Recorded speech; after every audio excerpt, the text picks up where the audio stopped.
بسم اللہ الرحمن الرحیم۔ عزیزان گرامی قدر سلام و رحمت،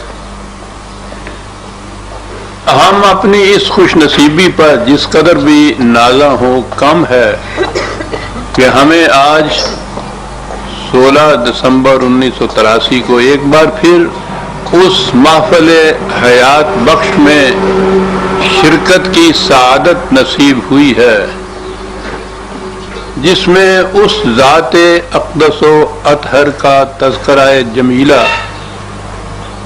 وجہ نشاط روح اور باعث نزہت خاطر ہوتا ہے، جس کا ظہور قدسی عالم انسانیت کی معراج کبریٰ کا مظہر ہے۔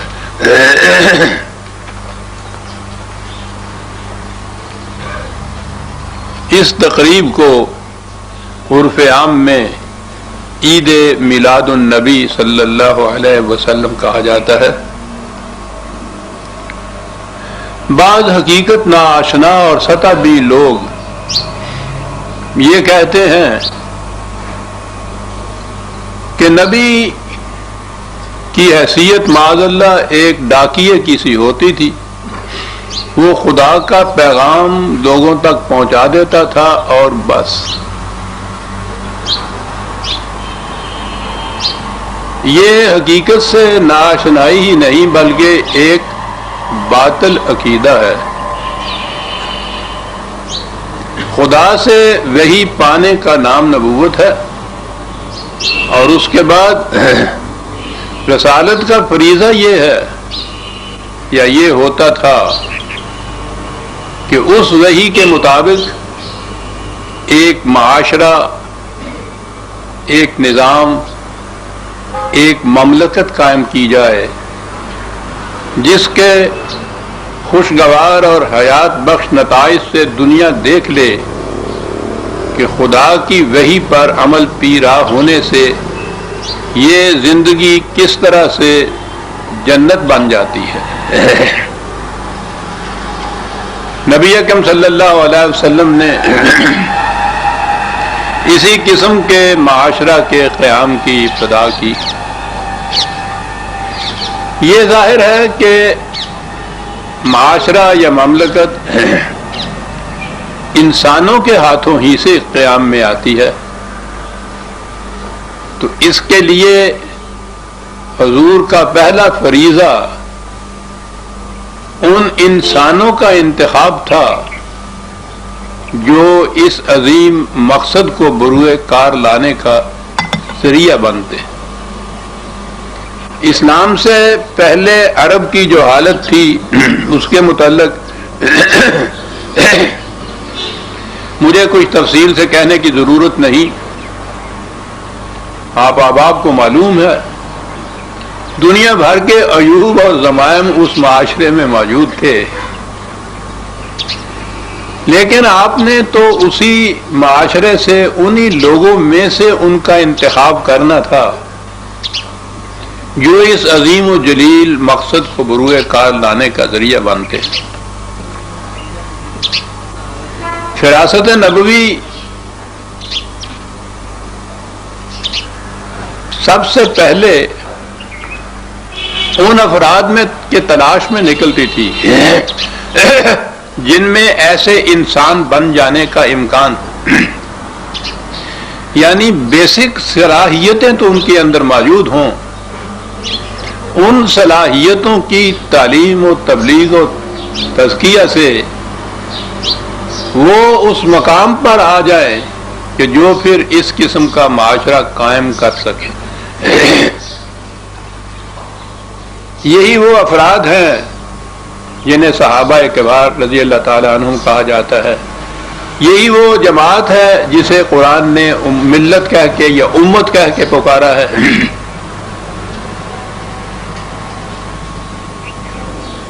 ان افراد کا مقام کیا تھا اس کے لیے تو قرآن کریم نے بڑی تفاصیل آئی ہیں، لیکن میں ان میں سے صرف ایک مثال پیش کروں گا جس سے معلوم ہو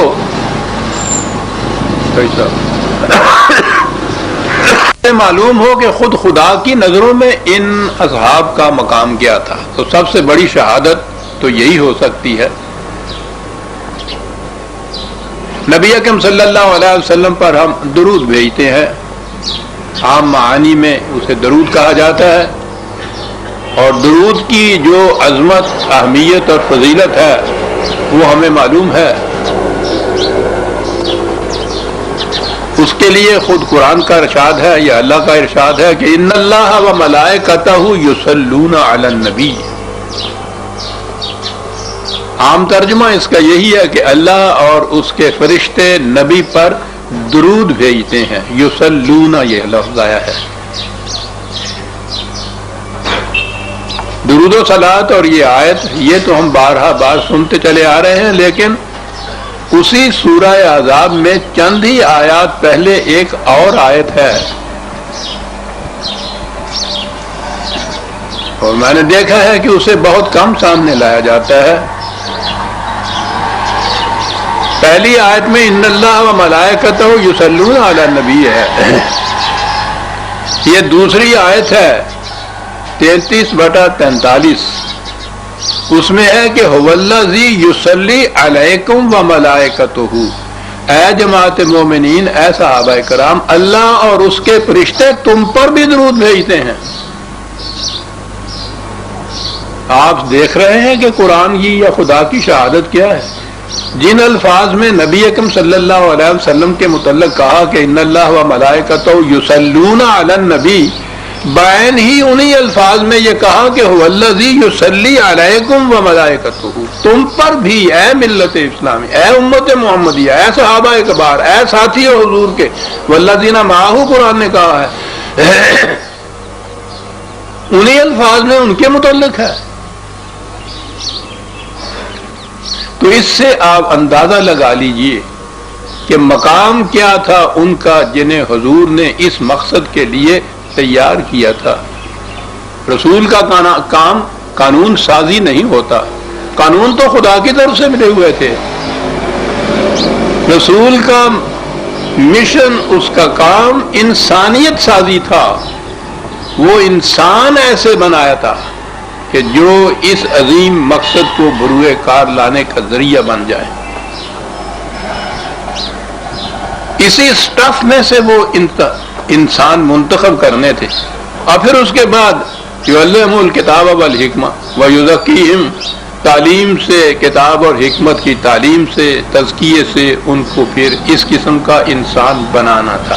سٹف وہاں سے ملتا تھا، لیکن اس کے لیے بھی تو نگاہ نبوی کی ضرورت تھی، جو تلاش کرے کہ اسی معاشرے میں وہ کون افراد ہیں جو اس طرح کی تعلیم و تزکیہ سے اس معیار پر پورے اتریں گے۔ ویسے تو یہ پوری امت تھی، سارے صحابہ کبار تھے، ان میں کسی میں کوئی تفریق نہیں کی جا سکتی کہ قرآن کریم نے ان سب کو مومن حقہ کہا ہے، ان سب کے متعلق کہا ہے محمد الرسول اللہ والذین معہ۔ لیکن میں ان میں سے آج کی اس نشست میں صرف ایک کا ذکر کروں گا، اور وہ ہیں فاروق اعظم حضرت عمر رضی اللہ تعالیٰ عنہ، اور وہ اس لیے کروں گا کہ ان کے دور خلافت میں یہ نظام اپنی محسوس اور مکمل شکل میں سامنے آیا، اور ہماری خوش بختی ہے کہ تاریخ نے اس میں سے جو اصولی اور بنیادی خطوط تھے وہ محفوظ کر دیے، اور اس سے ہم اگر، جیسا کہ میں نے اپنی کتاب شاہکار رسالت میں کیا ہے، اس سے اس پورے نظام کی شکل سامنے آ جاتی ہے۔ آج بھی بڑا چرچا ہے اسلامی نظام کا، تو میں نے آج کی اس محفل اقدس کے لیے عنوان یا موضوع ہی یہ تجویز کیا ہے کہ نظام اسلامی کو قائم کرنے والے لوگ کیسے تھے۔ تو ان میں سے صرف مثال کے طور پر میں ان کا تذکرہ جلیلہ آپ کے سامنے پیش کرتا ہوں، اور یہ کہ نگاہ نبوی نے کس طرح سے اس پورے ذخیرے میں سے آپ کو منتخب کیا اور اپنی طرف کھینچ لیا۔ یاد رکھیے مقناطیس یا میگنیٹ کی طرف فولاد کے ذرے کھینچ کے آتے ہیں، مٹی اور ریت کے ذرے نہیں آتے ہیں. اور اس کے لیے تو تاریخ میں بڑی عجیب چیز آئی ہے کہ نبی اکرم صلی اللہ علیہ وسلم نے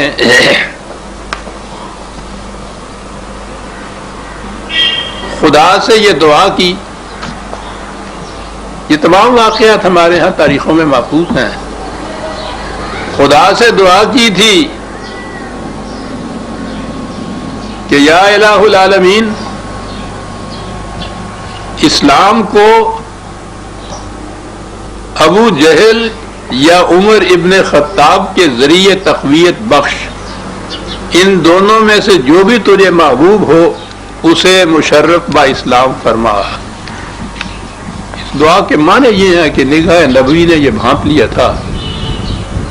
ابو جہل کا نام بھی عمر تھا. یہ حضرت عمر بن خطاب کا ماموں تھا. ان دونوں کا معاشرے میں کیا مقام تھا، ان کی صلاحیتیں کیا تھی، اس کا اندازہ تو حضور کی اس دعا سے لگ سکتا ہے کہ کہا گیا تھا کہ ان دونوں میں سے کسی ایک کو مجھے عطا کر دے. خدا سے یہ کہا گیا تھا.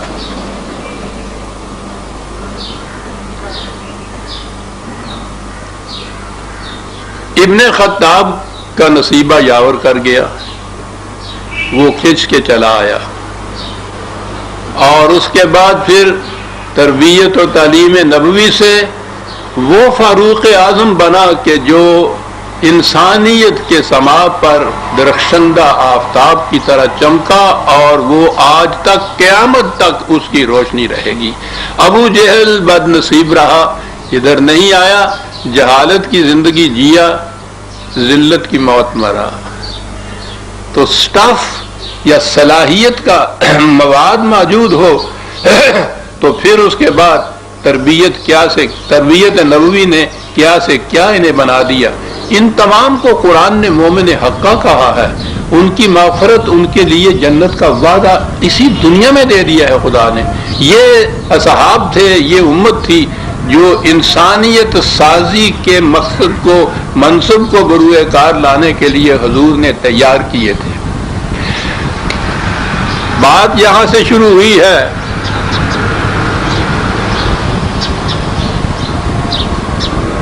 تو میں حضرت عمر رضی اللہ تعالیٰ عنہ کے اسلام لانے کا واقعہ بھی پیش کر دوں آپ کے. عام طور پہ جو واقعہ پیش کیا جاتا ہے وہ کچھ صحیح نظر نہیں آتا. کہا یہ جاتا ہے کہ یہ سب سے بڑے دشمن تھے اسلام کے. قریش نے ندوہ میں یہ تجویز کیا کہ اس کا حل کیا ہے. یہ جو طوفان برپا ہو رہا ہے، یہ جو معاشرت کا تختہ الٹنے کی سازشیں ہو رہی ہیں، یعنی اسلام، نبی اکرم صلی اللہ علیہ وسلم کا پیغام، یہ ابتدائے مکی زندگی کا تذکرہ ہے. کوئی 5-6 سال ہی ہوئے تھے دعوت نبوی کو. تو یہ کہا کہ اس کا طریقہ یہ ہے کہ نبی اکرم صلی اللہ علیہ وسلم کو معاذ اللہ قتل کر دیا جائے، ختم کر دیا جائے. اور اس کے لیے حضرت عمر، عام روایت یہ ہے کہ آپ تیار ہوئے، آپ جا رہے تھے، راستے میں ایک شخص ملا، اس نے کہا کہ کہاں جا رہے ہو؟ انہوں نے کہا کہ یہ ہے میرا ارادہ. تو اس نے کہا کہ وہاں جو جا رہے ہو پہلے اپنے گھر میں تو جھانک کے دیکھو وہاں کیا ہو رہا ہے. تمہاری بہن اور تمہارا بہنوئی وہ اسلام لا چکے ہیں. آگ بگولا ہو گیا یہ سن کر. اس گھر میں آئے تو دیکھا کہ بہن قرآن کی کچھ آیات پڑھ رہی تھی. ان کو بے حد غصہ آیا. سخت مزاج تو تھے ہی، بہن کو بھی پیٹا، بہنوئی کو بھی پیٹا، لہو لہان کر دیا. لیکن اس کے بعد بہن کی زبان سے جو قرآن کی آیات، چند آیات سنی تو دل پگھل گیا، ارادہ بدل گیا، ذہنیت بدل گئی اور پھر وہ جا کے اسلام لائے. میں نے کہا ہے نا کہ یہ اگر درایت کی روح سے دیکھا جائے تو یہ صحیح بات نظر نہیں آتی. حضرت عمر رضی اللہ تعالیٰ عنہ مکے میں سارے 17 آدمی تھے جو کچھ لکھنا پڑھنا جانتے تھے، اور یہ ان میں قریب کہیے سر فہرست تھے. ان کی تجسس کی یہ کیفیت تھی کہ یہودیوں کے ہاں تورات تھی. انہوں نے تورات کو خود سمجھنے کے لیے عبرانی زبان سیکھی اور اس میں اتنی مہارت قائم کی کہ تورات کو براہ راست سمجھتے تھے. یہ اپنے سفر میں تجارت کی غرض سے مختلف دوسرے ملکوں میں جاتے تھے تو اپنا کام کے بعد وہاں کے ارباب دانش و بینش سے ملتے، ارباب فکر سے ملتے، ان سے باتیں کرتے، یہودیوں عیسائیوں کے جو احبار و رہبان سے ان سے ملتے.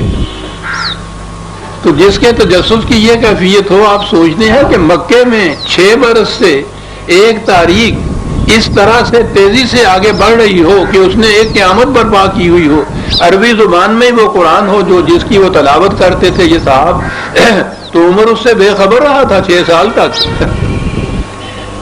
اور پتہ اس وقت چلا کہ صرف کسی نے کہا کہ تمہاری بہن اور بہنوئی مسلمان ہوئے ہیں، اور وہاں ایک آیت سن لی انہوں نے اور اس کے بعد اسلام لے آئے. اتفاق سے اتفاق حسنا ہے کہ حضرت عمر کے اسلام لانے کا واقعہ خود ان کی زبان سے بھی تاریخ میں موجود ہے. انہی کی زبان سے سنیے کہ وہ واقعہ بھی بڑا دل نشین اور دل آویز ہے. انہوں نے کہا کہ جاہلیت میں شراب کا رسیہ تھا. میں نے عرض کیا نا کہ وہ تو جاہلیت عرب میں یہ تمام سامان پائے جاتے تھے ان لوگوں میں، شراب کا رسیہ تھا. ہر شب ہم یاران قدا خار کی ایک رنگین محفل جمع کرتی تھی. ایک رات میں گیا تو وہاں کسی کو موجود نہ پایا. میں کئی ایک اور مقامات میں پہنچا لیکن اتفاق کہ شراب مجھے وہاں بھی نہ ملی. اب میں نے سوچا کہ یوں گھر لوٹنے کی بجائے کعبے کا طواف ہی کرتا جاؤں. حریم کعبہ میں سناٹا تھا. دیکھا کہ ایک شخص تنہا محو عبادت ہے اور اونچی آواز سے کچھ پڑھ رہا ہے. غور کرنے پر معلوم ہوا کہ وہ محمد الرسول اللہ صلی اللہ علیہ وسلم ہے. میں نے دل میں کہا کہ موقع اچھا ہے، دیکھوں کہ یہ شخص تنہائی میں کیا کرتا اور کیا کہتا ہے. دبے پاؤں آگے بڑھا. محتاط تھا کہ وہ مجھے دیکھ نہ لیں، اس لیے میں غلاف کعبہ میں چھپ گیا اور سرکتا سرکتا ایسی جگہ پہنچ گیا جہاں مجھ میں اور ان میں غلاف کعبہ کے سوا کچھ اور حائل نہ تھا. آپ نبی اکرم صلی اللہ علیہ وسلم نہایت جذب و کیف کے عالم میں کھڑے قرآن مجید کی یہ آیات پڑھ رہے تھے. فلا اقسم بما تبصرون وما لا تبصرون. ان الفاظ میں کچھ ایسا بلا کا اثر تھا کہ میں نے کہا کہ قریش جو کہتے ہیں کہ یہ شخص نہایت بلند پایا شاعر ہے تو وہ ٹھیک ہی کہتے ہیں. کہ اتنے میں آپ نے اگلی آیت پڑھی کہ انہ لقول رسول کریم وما ہوا بقول شاعر. یہ ایک خدا کا رسول ہے بڑا معزز، جس کی زبان سے یہ الفاظ تم سن رہے ہو وہ شاعر نہیں ہے. میں نے کہا کہ یہ تو اپنے شاعر ہونے سے بھی انکار کرتا ہے، تو پھر جیسا کہ قریش کہتے ہیں کہ یہ کاہن ہوگا، شاید یہ وہی ہو. اتنے میں میرے کان میں یہ الفاظ پڑے کہ وَلَا بِقَوْلِ كَاهِنٍ قَلِيلًا مَا تَذَكَّرُونَ، کہ یہ کسی کاہن کی بھی بات نہیں ہے، تم بہت کم غور و فکر کرتے ہو جو کچھ یہ کہتا ہے. قرآن کے اسلوب بیان نے مجھے حیرت میں ڈال دیا. میں نے کہا کہ اگر یہ نہ کسی شاعر کا کلام ہے نہ کاہن کا تو پھر یہ ہے کیا؟ میرے دل کی اس بات کا جواب ان الفاظ میں ملا جو اس سے آگے آپ نے تلاوت فرمایا کہ تنزیل من رب العالمین. یہ رب العالمین کی طرف سے نازل شدہ وحی ہے، یہ کسی شاعر اور کاہن کا کلام نہیں ہے. آپ یہ پڑھتے جا رہے تھے اور مجھ پر ایک عجیب و غریب کیفیت طاری ہوتی جا رہی تھی. یہ آیات ہیں جی 69 بتا 38-43 کی، اگر آپ نے لکھنا ہے 69/38-43.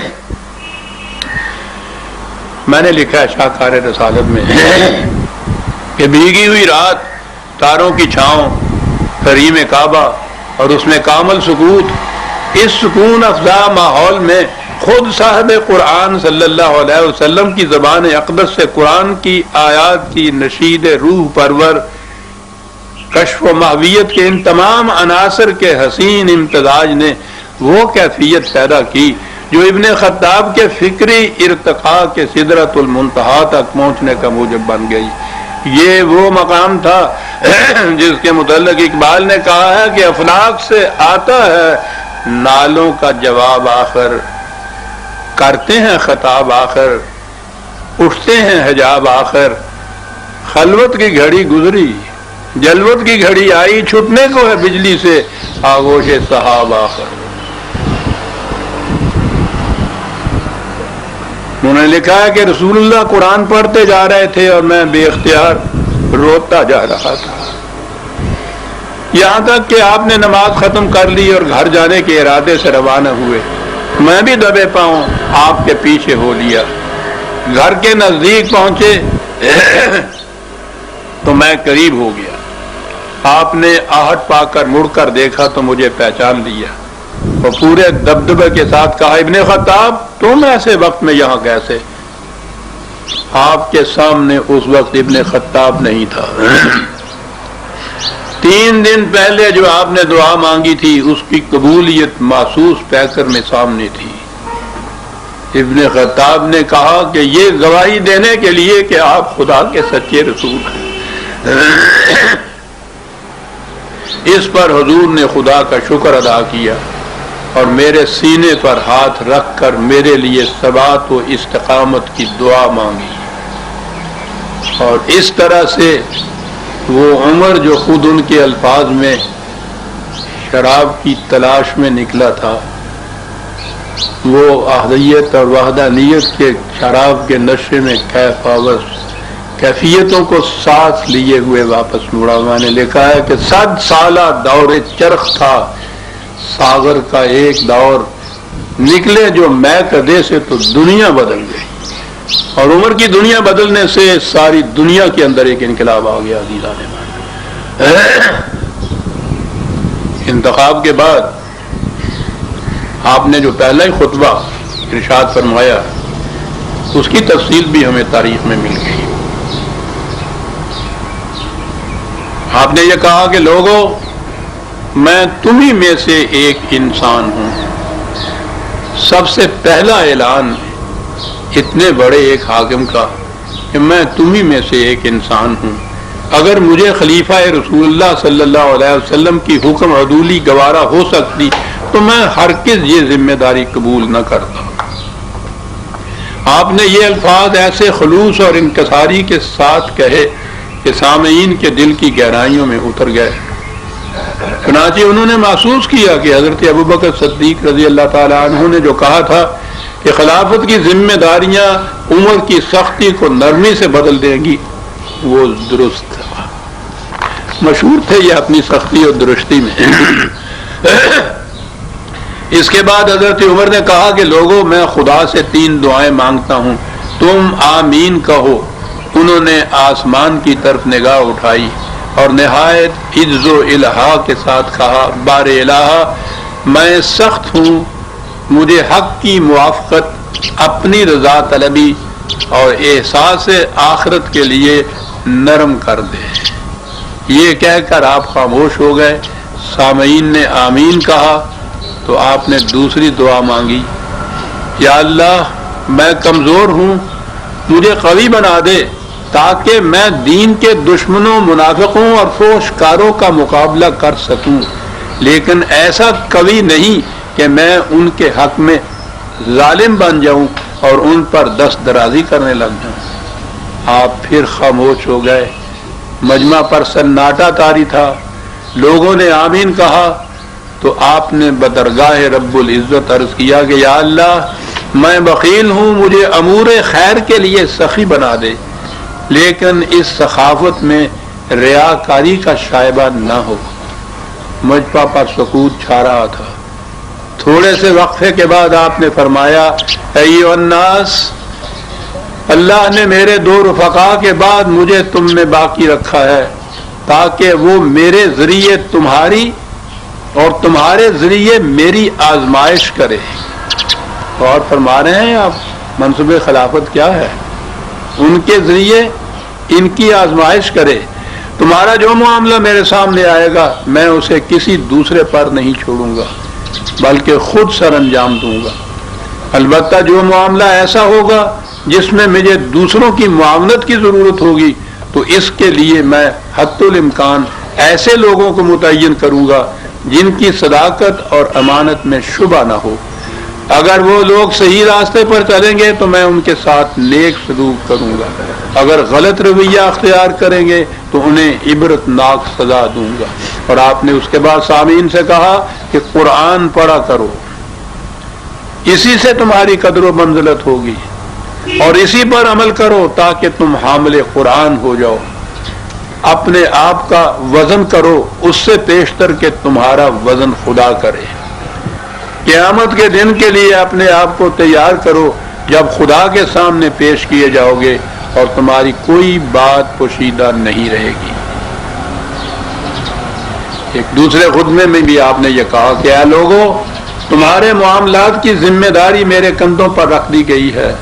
تمہیں معلوم ہونا چاہیے کہ میری وہ سختی نرمی میں بدل گئی ہے، لیکن ان لوگوں کے لیے بدستور قائم ہے جو ظلم اور زیادتی سے کام لیں۔ رہے وہ لوگ جو امن و سلامتی سے رہتے اور جرأت ایمانی رکھتے ہیں تو میں ان کے لیے سب سے زیادہ نرم ہوں۔ اگر کوئی شخص کسی کے ساتھ ظلم و زیادتی کرے گا تو میں اسے اس وقت تک نہیں چھوڑوں گا جب تک اس کا ایک رخسار زمین پر ٹکا کر دوسرے رخسار پر اپنا پاؤں رکھ دوں، تاکہ وہ حق کے سامنے سے پر انداز ہو جائے۔ لیکن اس تمام سختی کے باوجود میں اہل حق کے لیے خود اپنے رخسار زمین پر رکھ دوں گا۔ پہلے ہی خطبے میں یہ اعلان فرمایا گیا تھا۔ انتخاب کے بعد سب سے پہلا سوال یہ آتا تھا کہ خلیفے کا سارا وقت مملکت کے لیے اور نظام کے لیے وقف ہو جائے گا، اس کے کھانے پینے کا انتظام کیا ہوگا؟ جسے کہتے ہیں کہ سربراہ مملکت کا وظیفہ کیا ہونا چاہیے۔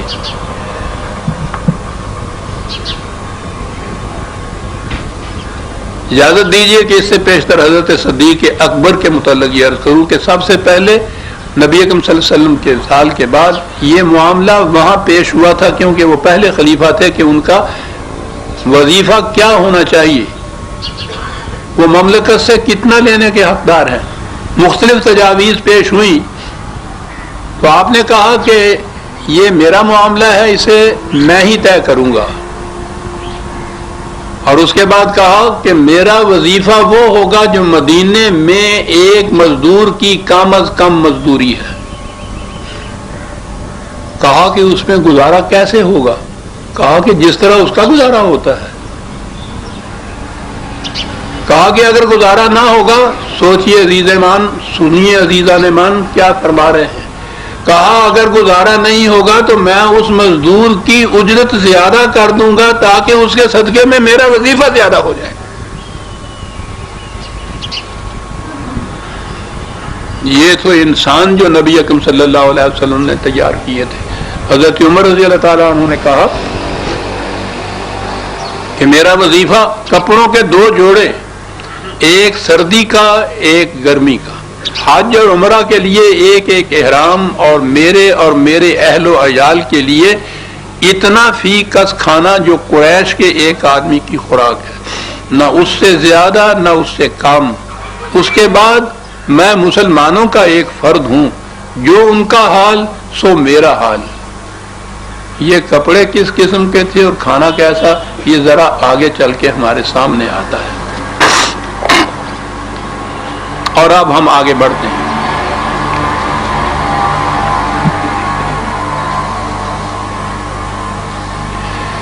اسلامی مملکت کی بنیادی خصوصیت کے متعلق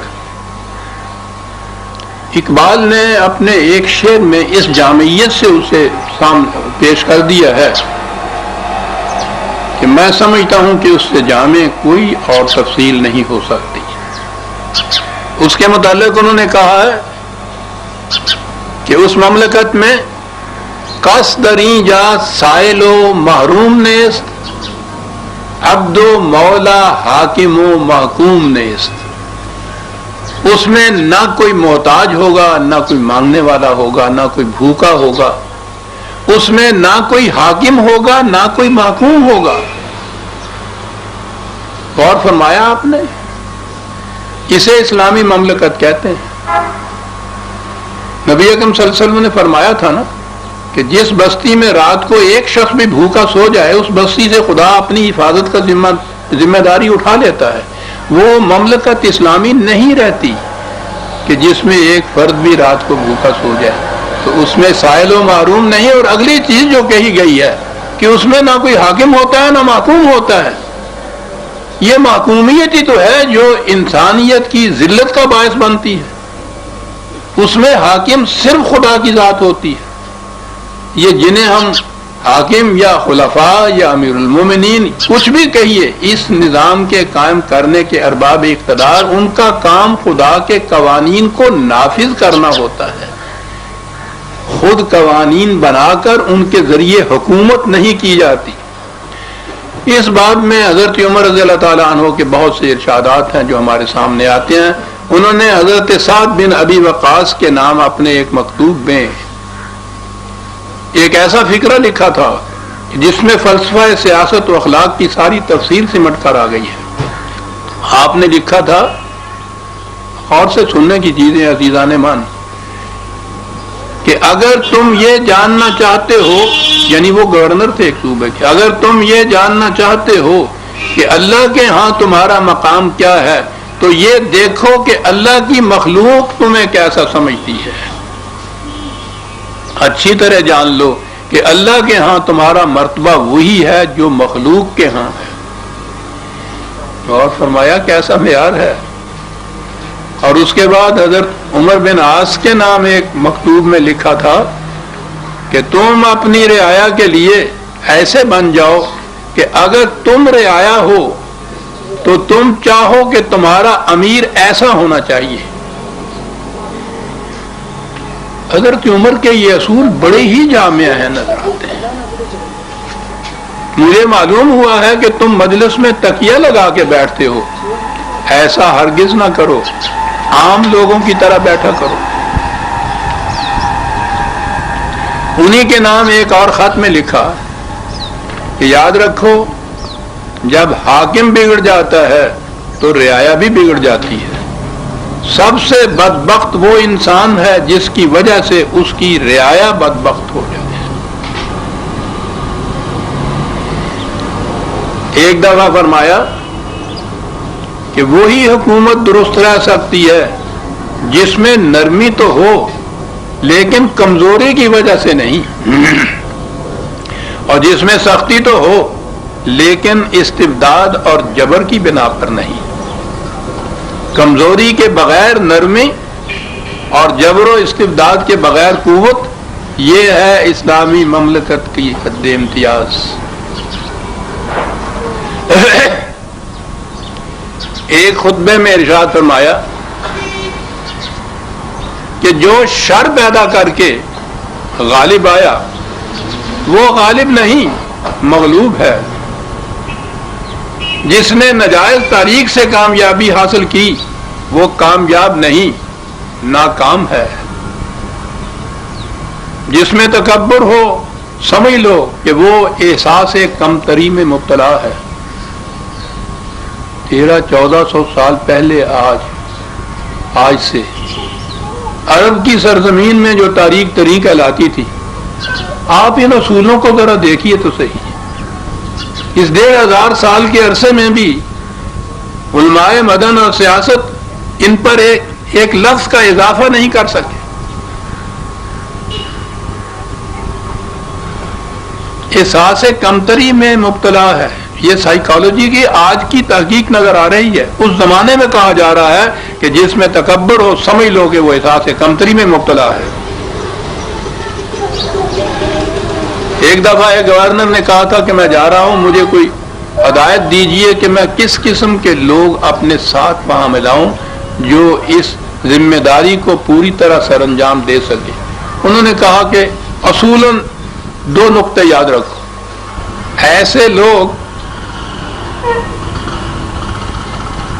جو طاقتور ہوں لیکن خائن ہوں، کرپٹ ہوں، ان کو نہ ساتھ لینا، اور نہ ہی انہیں ساتھ رکھنا جو دیانت دار تو ہوں لیکن کمزور ہوں۔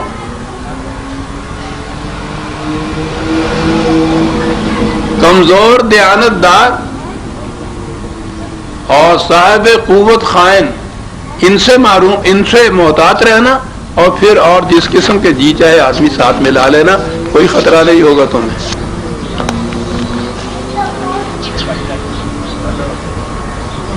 ایک دفعہ ایک گورنر تھے حضرت عمیر بن سعد، انہوں نے اپنے ہاں ایک خطبے میں یہ کہا، عزیزان من میں چلتے چلتے یہ عرض کر دوں، یہ جو خطبہ اور ممبر اور مسجد کی چیزیں ہیں نا، ہمارے ہاں تو یہ صرف جمعے میں کھڑے ہو کے ایک رسم ادا کی جاتی ہے نا۔ خطاب کے معنی یا خطبہ کے معنی ایڈریس کرنا ہوتا تھا۔ اس زمانے میں یہی جو ارباب اقتدار تھے، گورنر تک، خلیفۃ المسلمین تک، یہ خطاب کیا کرتے تھے امور مملکت اور حکومت کے متعلق لوگوں سے، یہ خطبہ کہلاتا تھا، یہ مسجد میں ہوتا تھا، یہ ممبر پہ کھڑے ہو کے ہوتا تھا۔ انہوں نے حضرت سعد نے کہا کہ جب تک اسلام میں حکومت کا زور ہے وہ ناقابل شکست رہے گا، لیکن حکومت کے زور کا مطلب تلوار سے قتل کرنا اور تازیانے مارنا نہیں، بلکہ حق کے ساتھ فیصلہ اور انصاف کے ساتھ مواخذہ کرنا ہے۔ حضرت عمر نے یہ سنا تو فرمایا کہ سعد میرے قریب ہوتا تو اس کے مشورے میرے لیے کس قدر مستفید ہوتے، اور ان کا واقعہ ایک ذرا آگے چل کر میں آپ کے پیش کروں گا۔ حکومت کے یہ چند اصول انہوں نے بیان فرمائے۔ اس کے بعد یہ دیکھا، بلکہ یہ بتایا کہ کس شخص کو قابل اعتماد سمجھنا چاہیے، اس لیے کہ قابل اعتماد ساتھی ہیں جو اس نظام کو قائم اور مستحکم رکھ سکتے ہیں۔ ایک دفعہ ایک شخص آپ کے پاس آیا، کسی معاملے میں آپ نے اس سے کہا کہ کوئی ایسا شخص لاؤ جو تمہاری تائید کرے لیکن اسے قابل اعتماد ہونا چاہیے۔ اس نے ایک شخص کا نام لیا کہ میں اسے لاتا ہوں۔ آپ نے کہا کہ تم نے کبھی اس کے ساتھ سفر کیا ہے؟ اس نے کہا کہ نہیں، ایسا تو نہیں ہے۔ پھر پوچھا کہ تم کبھی اس کے ساتھ ہمسائے میں رہے ہو، اس کے ہمسائے میں رہے ہو؟ کہا کہ ایسا بھی نہیں ہوگا۔ پھر پوچھا کہ کیا اس کے ساتھ تمہارا کبھی کوئی معاملہ پڑا ہے؟ اس نے کہا کہ نہیں۔ جب اس نے یہ اس پہ بھی نہیں کہا تو کہا کہ پھر تمہیں کیا معلوم ہے کہ وہ قابل اعتماد ہے؟ تم نے صرف مسجد میں اس کو سر جھکاتے سر اٹھاتے دیکھ لیا اور سمجھ لیا قابل اعتماد ہے۔ یہ معیار نہیں اعتماد کا معیار یہ ہے جو میں بتا رہا ہوں۔ انسان کا انسان کے ساتھ معاملہ کیسا ہے، اور یہی دین ہے عزیزان من، یہی معیار ہے صداقت کا، یہی اعمال صالح ہیں۔ دین آتا ہی یہ سکھانے کے لیے ہے کہ انسانوں کا انسانوں کے ساتھ معاملہ کیسا ہونا چاہیے۔ حکومت کے بعد دیانت اور امانت کا سوال آتا ہے، اور یہ بڑا اہم سوال ہے۔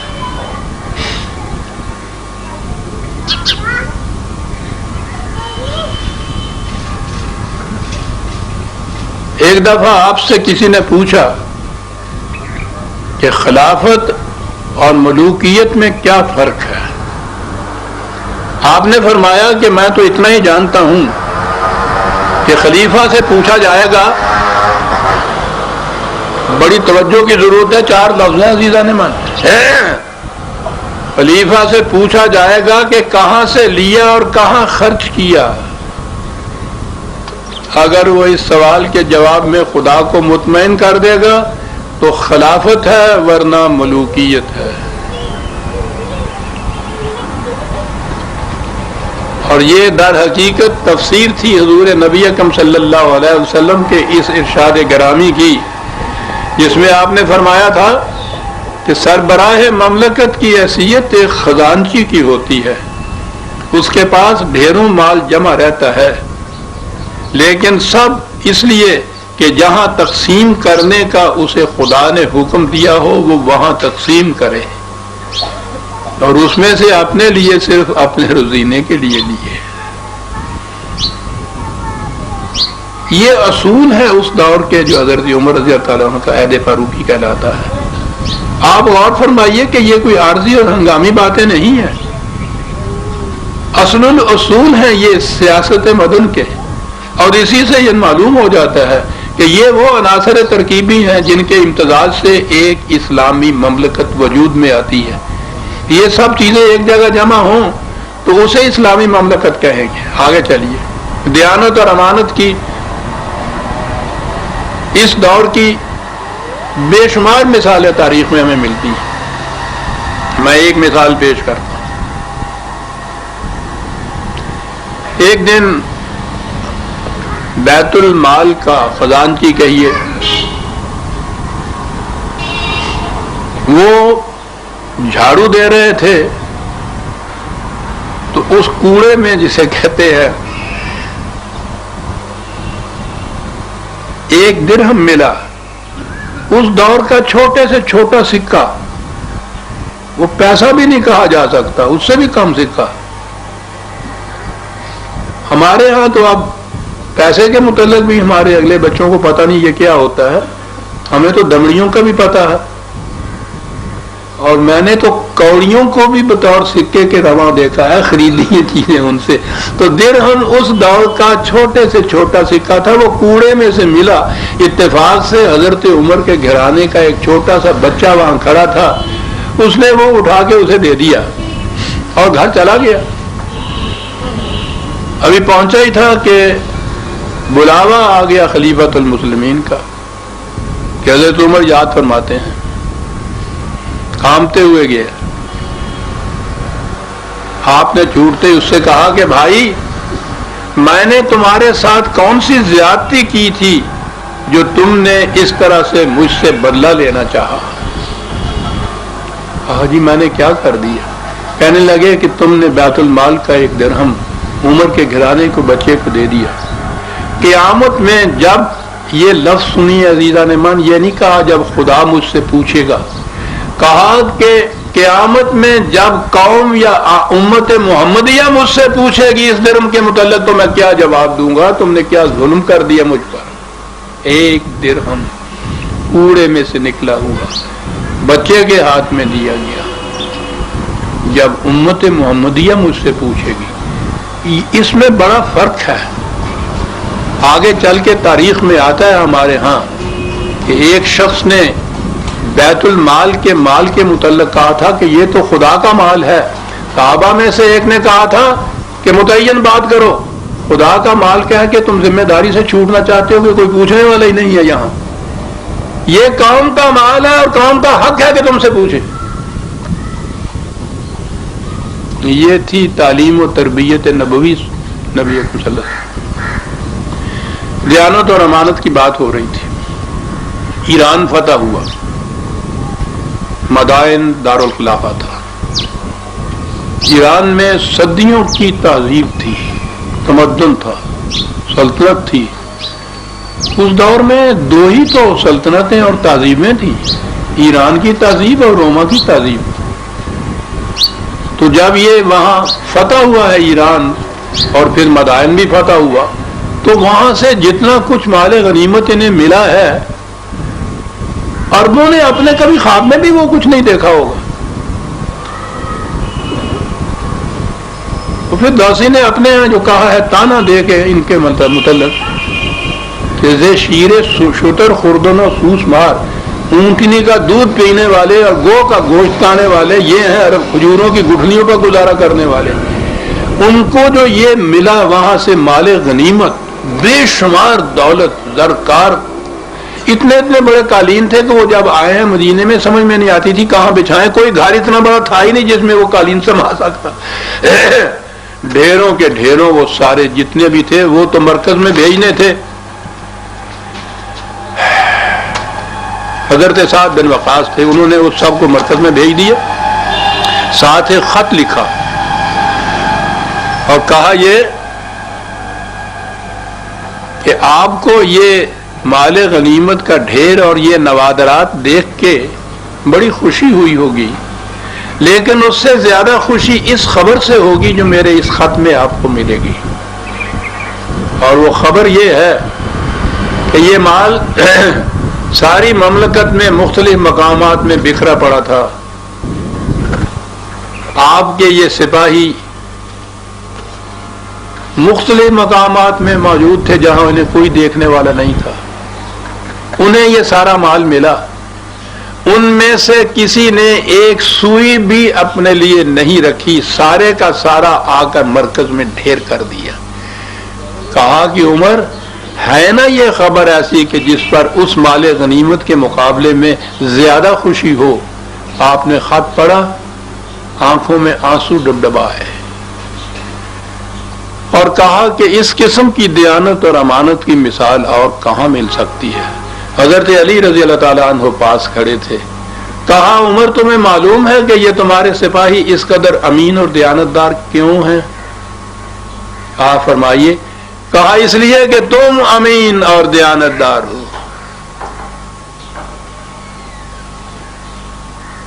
یہ سربراہ ہے کہ جس کا کردار ساری رعایا کے کردار میں جھلکتا ہے. جب حاکم بگڑتا ہے تو رعایا بھی بگڑ جاتی ہے, جب وہ سنورتا ہے تو رعایا بھی سنور جاتی ہے. تمہارے سپاہی اس لیے امین اور دیانتدار ہے کہ تم امین اور دیانتدار ہو. اقبال کا جو شعر میں نے پڑھا تھا اس کا پہلا مصرع تھا کس دریں جا سائل و محروم نیست. اس میں اس مملکت میں کوئی محتاج نہیں ہوگا, کوئی بھوکا نہیں ہوگا, کوئی سائل نہیں ہوگا, کوئی مانگنے والا نہیں ہوگا, محتاج نہیں ہوگا. اور اس کی وجہ یہ کہ اس سلطنت کی, اس مملکت کی بنیادی ذمہ داری ہر فرد مملکت کی رزق کی ذمہ داری ہوتی ہے. معاشرے کے ہر فرد کا رزق, اس کی روٹی جسے ہم عام الفاظ میں کہتے ہیں, اس کا بہم پہنچانا معاشرے کی ذمہ داری, اس نظام کی ذمہ داری ہوتی ہے. وہ یہ مینز آف لائیولیہڈ جو ہے, ذرائع جو ہے رزق کے, وہ تو خدا کے دیے ہوئے ہیں. زمین ہے, اس میں سے پیداوار ہوتی ہے, اسی میں سے معدنیات نکلتی ہیں. سورج کی روشنی, یہ ہوا, یہ پانی, یہ تو خدا کی طرف سے مفت ملا ہوا ہوتا ہے. اس نظام کا فریضہ یہ ہوتا ہے کہ اس کا انتظام اور تقسیم اس طرح سے کرے کہ نہ کسی کے پاس ضرورت سے زائد رہے, نہ کسی کی ضرورت رکی ہوئی رہے. اسے نظام ربوبیت کہتے ہیں اور یہ اس مملکت کا بنیادی فریضہ ہوتا ہے. وجہ جواز یہ ہوتی ہے اس کی, اگر یہ نہ ہو تو وہ مملکت اسلامی نہیں کہلا سکتی.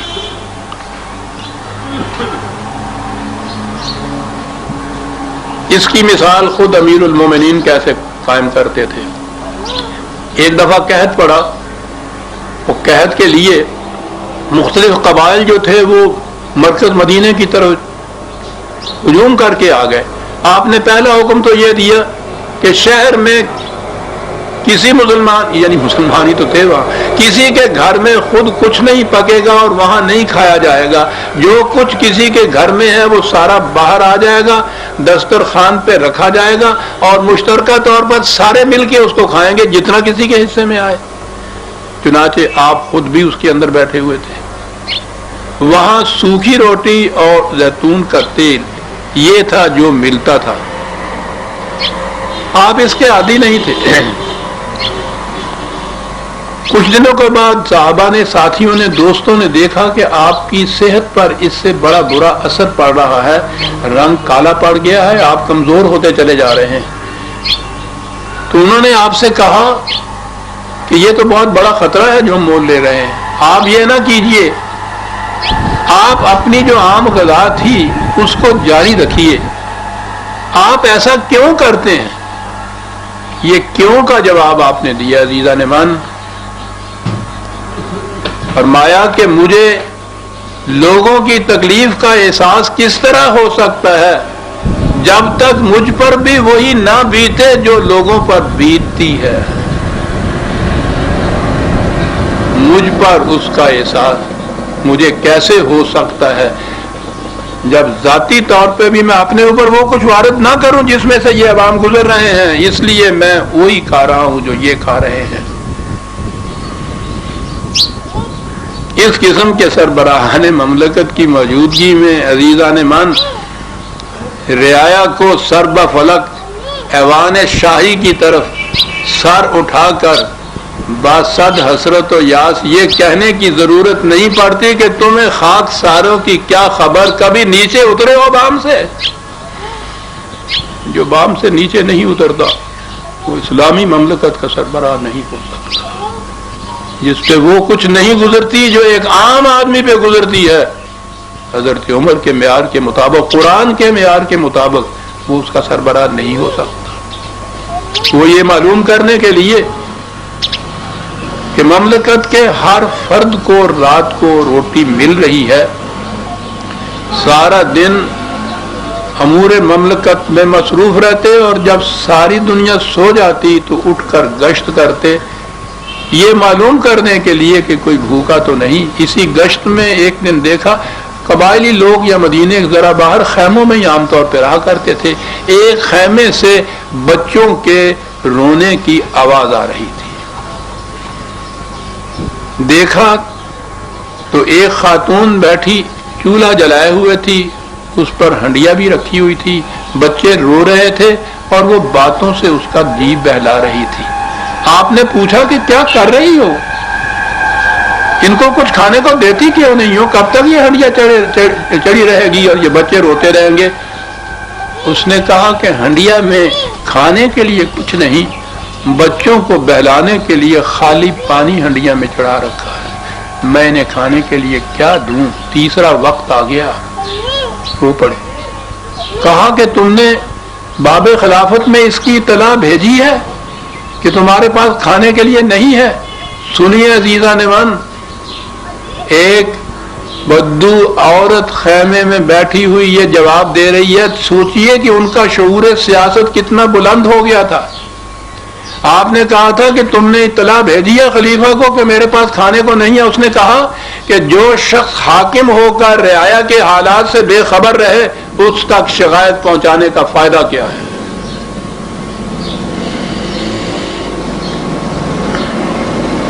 خاموشی سے پلٹ آئے، بیت المال سے آٹا، گھی، کھجوریں، ضروری چیزیں لی. خادم کہہ لیجئے، معاون کہہ لیجئے، اسلم ان کے نام تھے، وہ ساتھ تھے. انہوں نے کہا کہ لائیے میں اٹھا کے لے چلوں.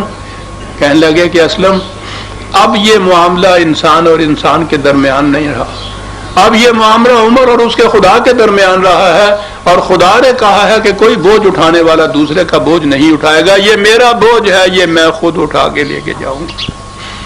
خود اٹھا کے لے گئے، خود پکایا وہاں اس کے ساتھ مل کے، بچوں کو کھلایا. بہت خوشی سے وہ جھوم رہے تھے. اس عورت نے کہا کہ خلیفہ بننے کے مستحق تو تم تھے، پتہ نہیں کس نے عمر کو خلیفہ بنا دیا. تم تھے. یوں تعارف ہوتا ہے ان لوگوں کا. میں نے کہا تھا نا کہ جو آپ نے کہا تھا کہ 2 وقت کی روٹی یہ وظیفہ ہوگا میرا، وہ روٹی کس قسم کی تھی؟ ایک دفعہ کوفے کا ایک عامل وہ آیا، آپ نے بلا لیا، کھانا کھا رہے تھے. اب اس کے لیے لفظ ہمارے ہاں کھانا ہی ہے، اور لفظ کیا ہے؟ ویسے ہمارے ہاں تو پنجاب میں کھانا نہیں کہتے، روٹی کہتے تھے. تو جو بھی تھا وہ کھا رہے تھے آپ. اس نے دیکھا، گورنر تھے، کہ آپ جو کی روٹی کھا رہے ہیں. عربوں کے ہاں گیہوں کی روٹی کو عیش کہتے تھے. عیاشی کے معنی تھے گیہوں کی روٹی کھانا. یہ اس لفظ کے معنی یہ ہیں.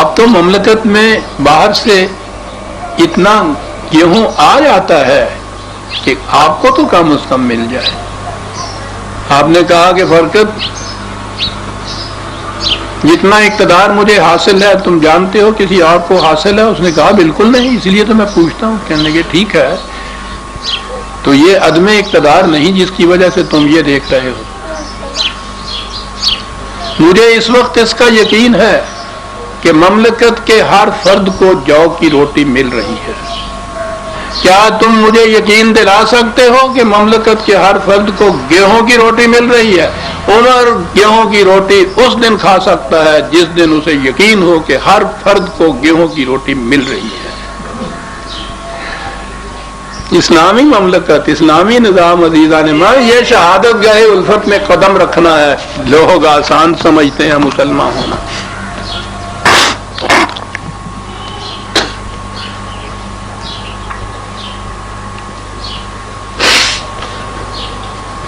اور یہی وہ بنیاد تھی جس پر قوانین اور سزاؤں کی عمارت استوار ہوتی تھی۔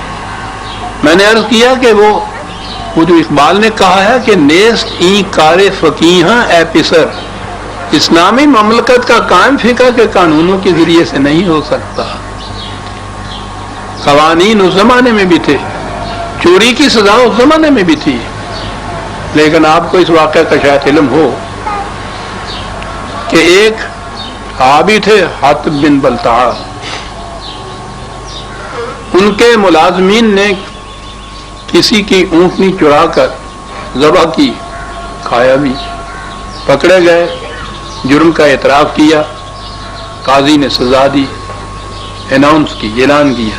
آپ نے کہا کہ نہیں، مجھے ان مجرموں سے پوچھنا تو چاہیے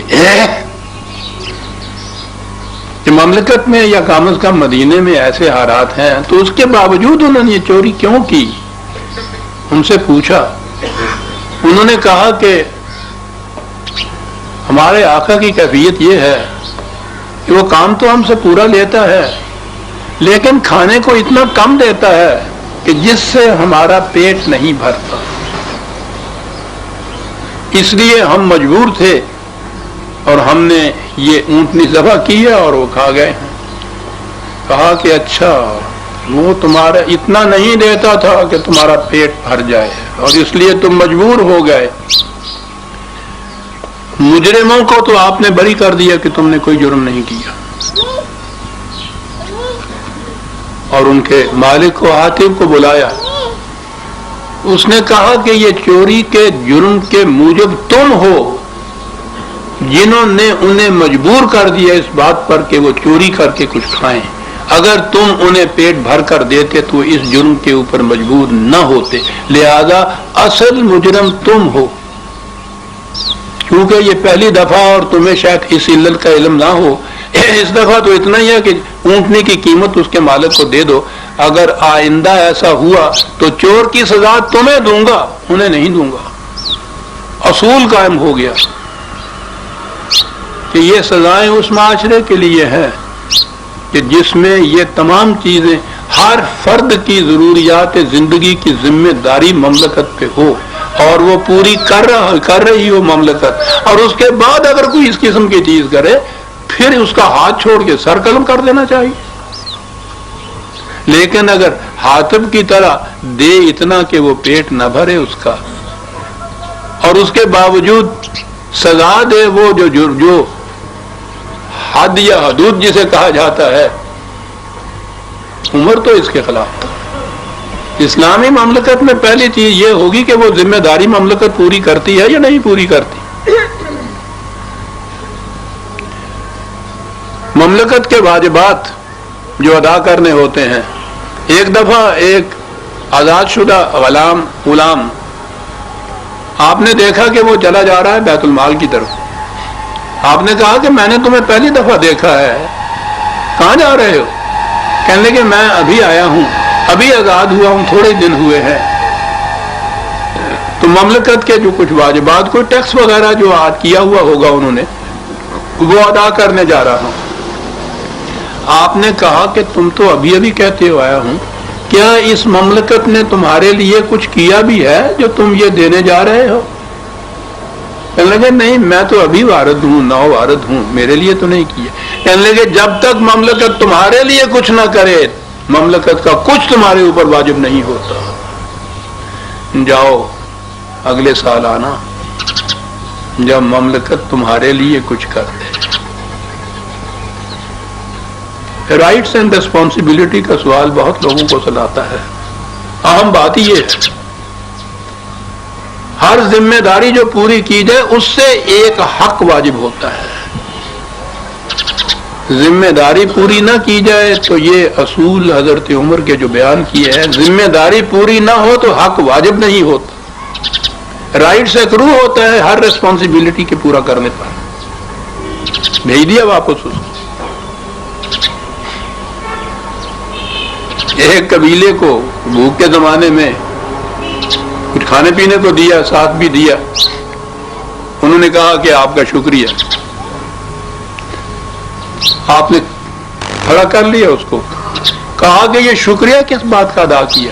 جو کچھ میں نے تمہیں دیا ہے وہ نہ عمر کا تھا نہ عمر کے باپ کا تھا، تمہارا تھا، میرے پاس امانت تھی، میں نے اپنی امانت واپس دے دیا۔ امانت واپس لیتے وقت شکریہ نہیں ادا کیا کرتے، میں نے کچھ کیا ہو تو اس کا شکریہ بھی ادا کرو۔ اور دوسروں سے کچھ کہنے سے پہلے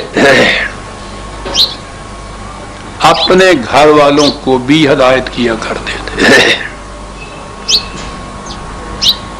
جب لوگوں کو کسی بات سے منع کرتے تو اپنے گھر والوں کو جمع کر کے ان سے کہتے کہ میں نے لوگوں کو فلاں فلاں بات سے منع کیا ہے، یاد رکھو لوگ تمہاری طرف اس طرح دیکھ رہے ہیں جس طرح پرندہ گوشت کی طرف دیکھتا ہے۔ اگر تم بچو گے تو وہ بھی بچیں گے، اور اگر تم پھنسو گے تو وہ بھی پھنسیں گے۔ اگر تم میں سے کسی نے ان باتوں کا ارتکاب کیا تو خدا کی قسم میں اپنے ساتھ تمہارے تعلق کی وجہ سے تمہیں دگنی سزا دوں گا۔ اب تمہیں اختیار ہے، جو چاہے حدود سے تجاوز کرے، جو چاہے ان کے اندر رہے۔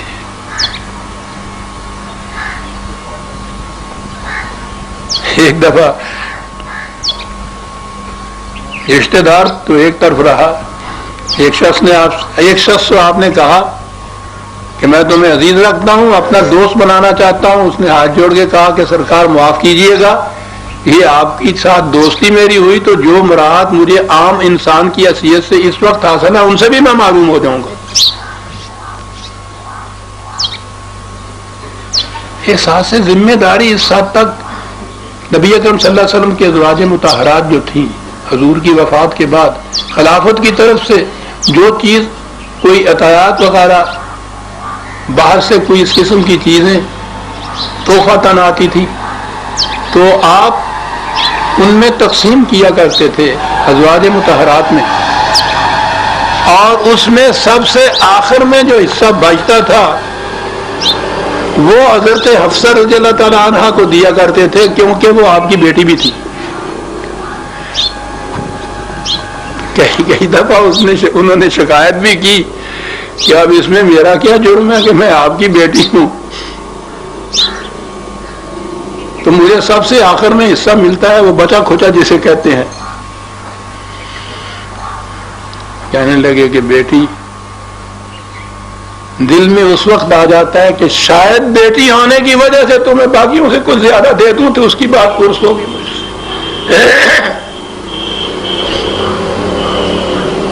ہاں عزیزان من، میں یہ کہہ رہا ہوں کہ آج یہ افسانے سے نظر آتے ہیں، افسانے نہیں حقیقتیں ہیں۔ ہم سے نہ پوچھئے، غیر مسلم مستشرقین نے اس دور کی جو تاریخیں لکھی ہیں اس میں انہوں نے اپنی تحقیق سے یہ کچھ لکھا ہے۔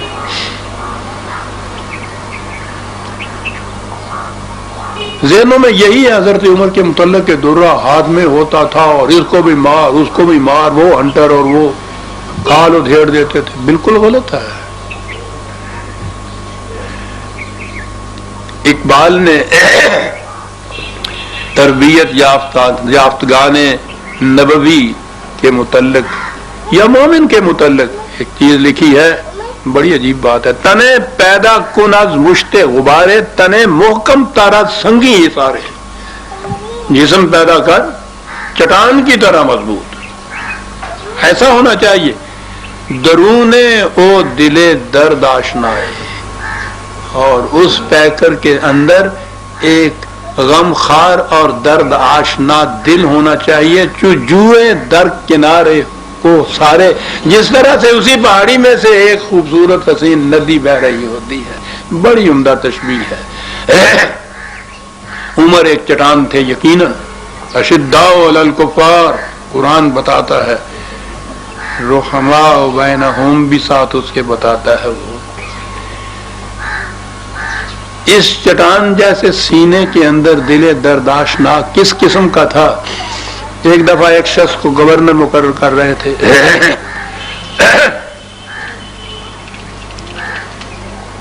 کاتب کو حکم نامہ لکھا رہے تھے. ایک بچہ آیا چھوٹا سا کھیلتا ہوا اور وہ حضرت عمر کی گود میں بیٹھ گیا. آپ نے اس کو پیار کیا. اس شخص نے جنہیں گورنری کے لیے منتخب کیا تھا اور حکم نامہ لکھا جا رہا تھا، انہوں نے کہا کہ آپ بچوں کے ساتھ اس قسم کا پیار کرتے ہیں. میرے 5-6 بچے ہیں، ان میں سے کسی کو ضرورت نہیں ہوتی کہ میرے پاس بھی پھڑک جائے. آپ نے کہا کہ اگر اللہ نے تمہارے سینے میں دل کی جگہ برف کی کاش رکھ دی ہو تو اس میں میرا کیا قصور ہے. اور اس کے بعد کاتب سے کہا کہ یہ جو حکم نامہ میں نے لکھایا ہے اس کو پھاڑ دو، یہ گورنر نہیں بن سکتا. جو شخص اپنے بچوں کے ساتھ رحم اور محبت سے پیش نہیں آ سکتا وہ رعایا کے ساتھ محبت کہاں کرے گا. درون او دل درد آشنائے، چو جوئے در کنارے کو سارے.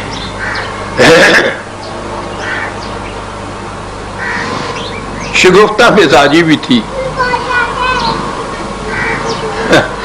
ایک دفعہ دیکھا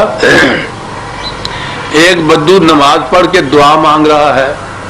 جلدی جلدی اس نے نماز پڑھی اور دعا مانگ رہا ہے کہ یا اللہ مجھے کوئی بہت بڑی خوبصورت حور دینا بیوی کے لیے. آپ نے سنا، ساتھیوں سے کہا کہ ذرا دیکھیے مہر کتنا چھوٹا باندھا ہے، بیوی کتنی بڑی مانگ رہا ہے.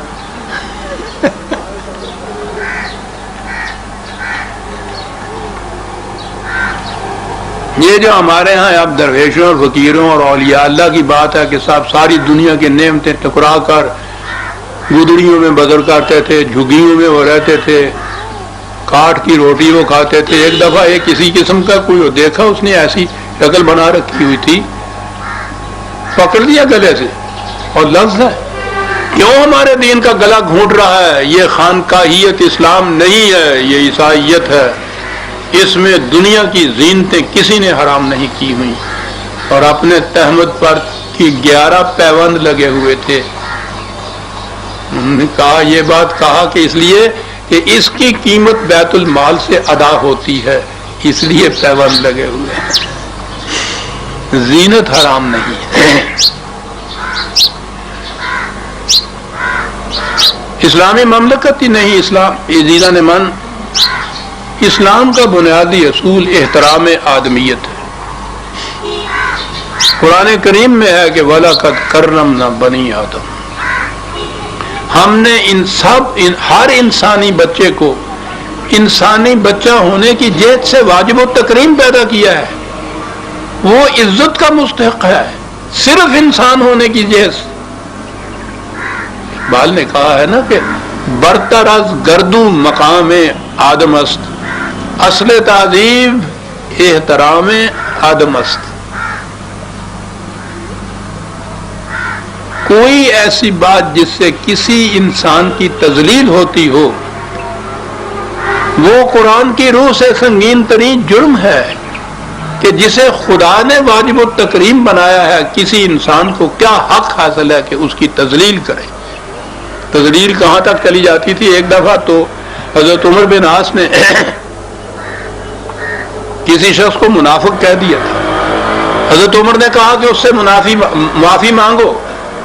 منافق کہنا اس کو اس کی تذلیل ہے، تم یہ نہیں کر سکتے. اگر کوئی ایسی بات ہے تو اس کی رپورٹ کرو بارگاہ میں، ہم تحقیق کریں گے.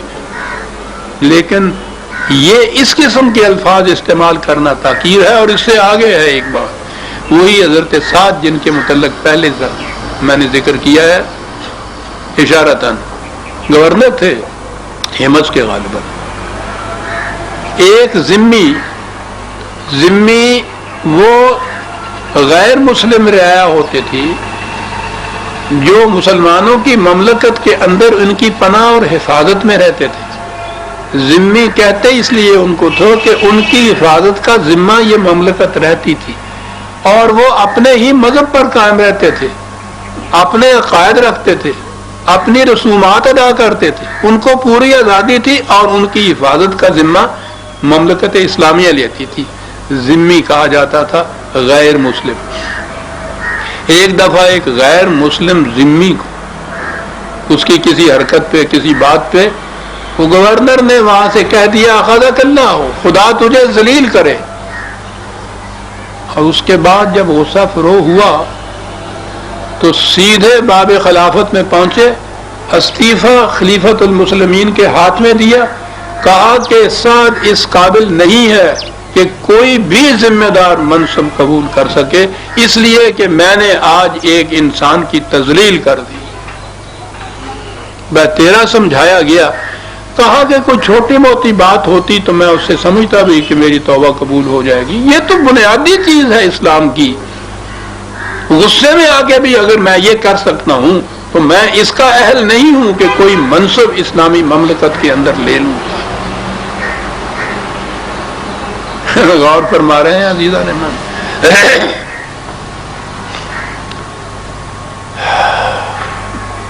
اس طرح سے زندگی گزاری، اس دیانت اور امانت کے ساتھ، اس احساس ذمہ داری کے ساتھ کہ حکومت کا شائبہ تک نہ کہیں آنے پائے، کسی انسان کی تذلیل نہ ہونے پائے، کوئی فرد بھوکا نہ رہنے پائے.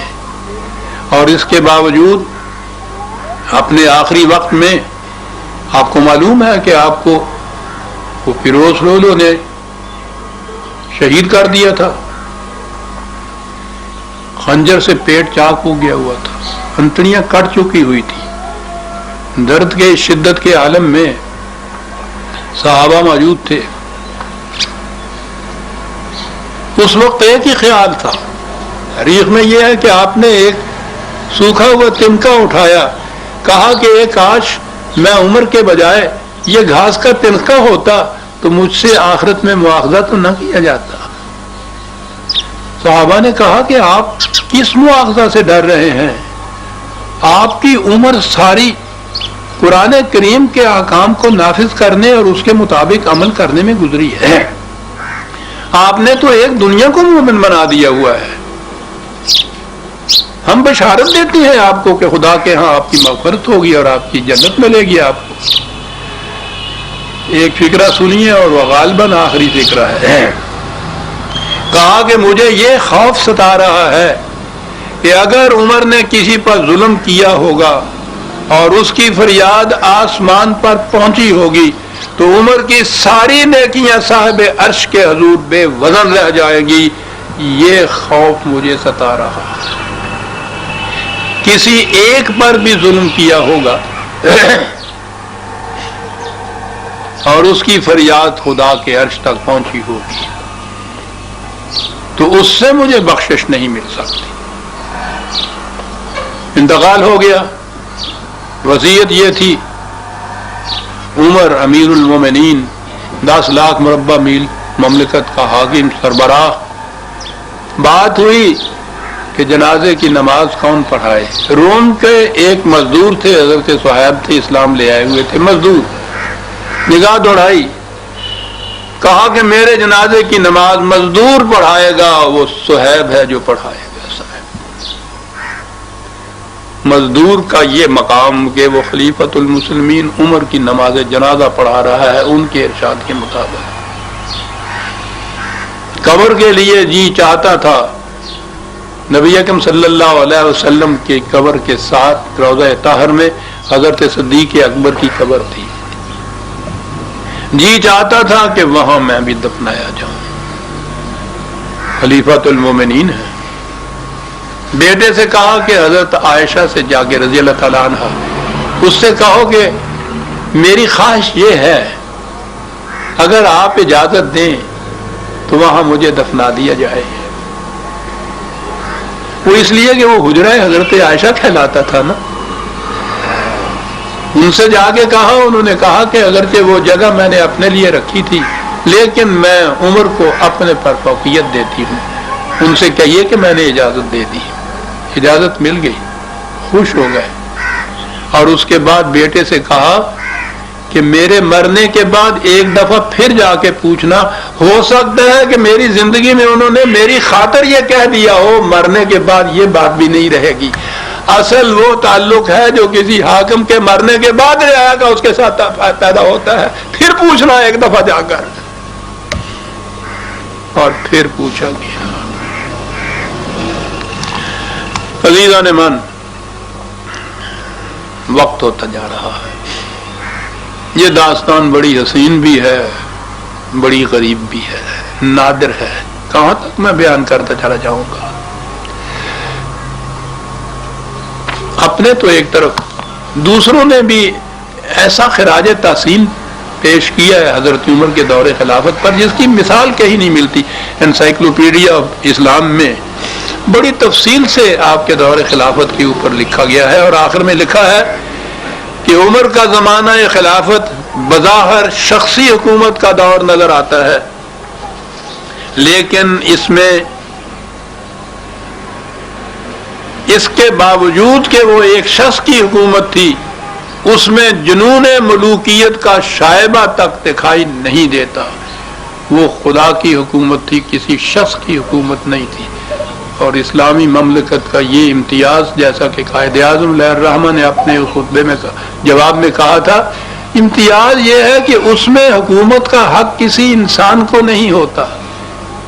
حاکم صرف خدا ہوتا ہے اور اس کا عملی ذریعہ اس کے کتاب کے قوانین و احکام کا نافذ کرنا ہوتا ہے. یہ ہوتی ہے اسلامی مملکت.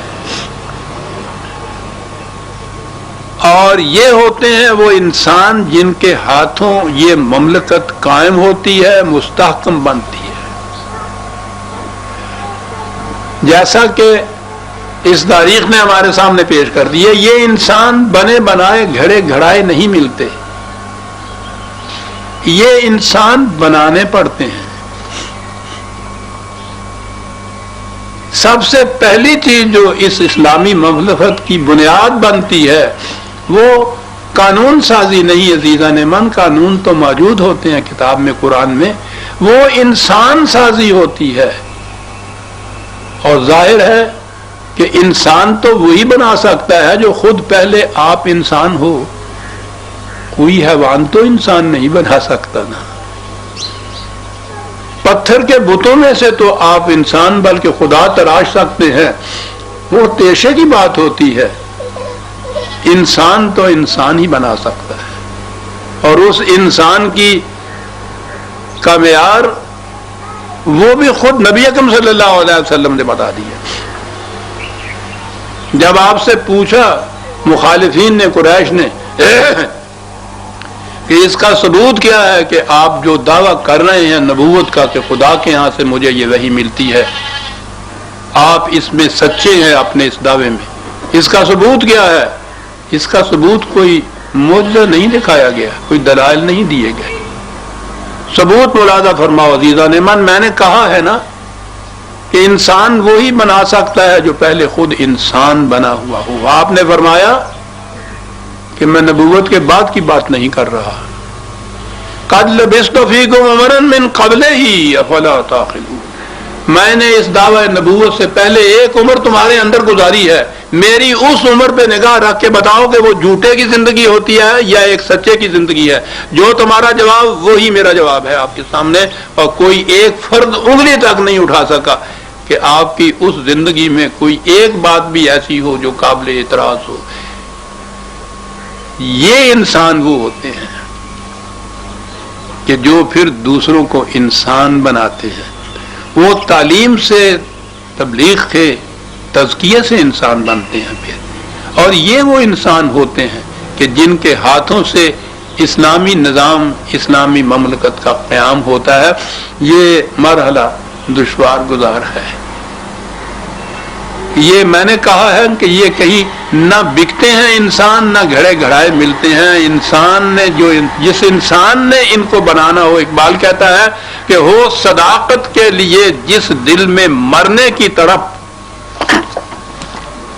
صداقت کے لیے جس دل میں مرنے کی طرف پہلے اپنے پیکرے خاکی میں جان پیدا کرے.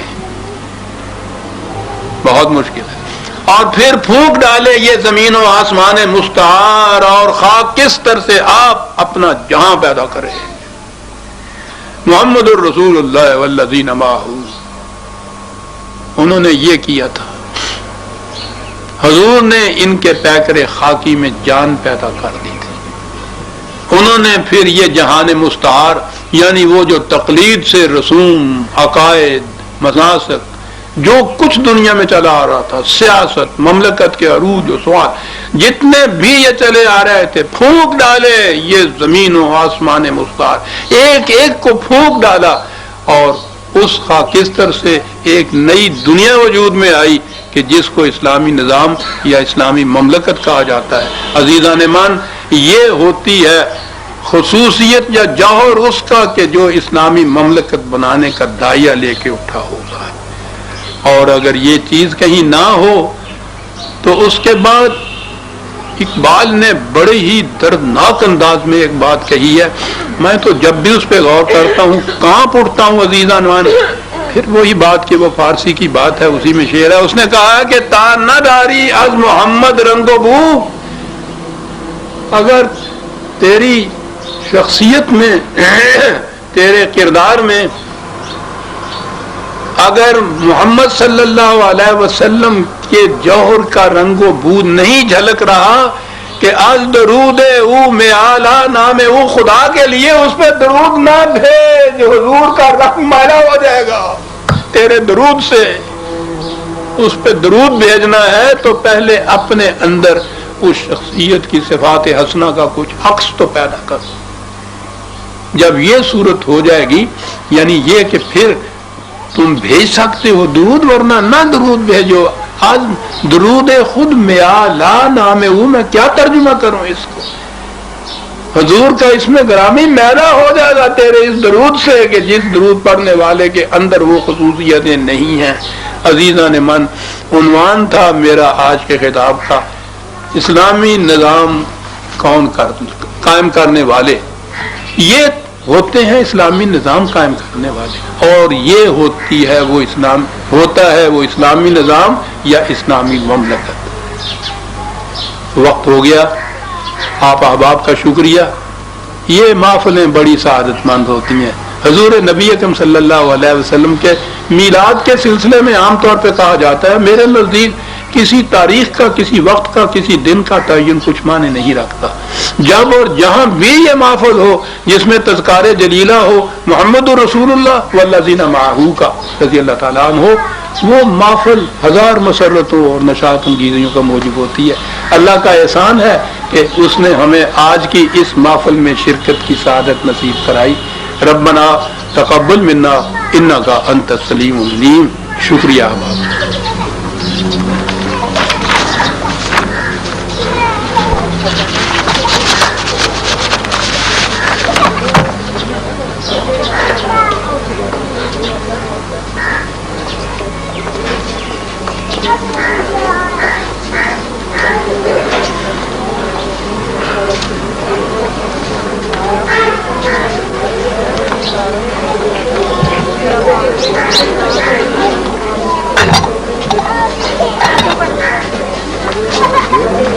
ضرور بھی بھیجا، میں نے وہ کھایا نہیں کچھ، تو کام آئیے کام.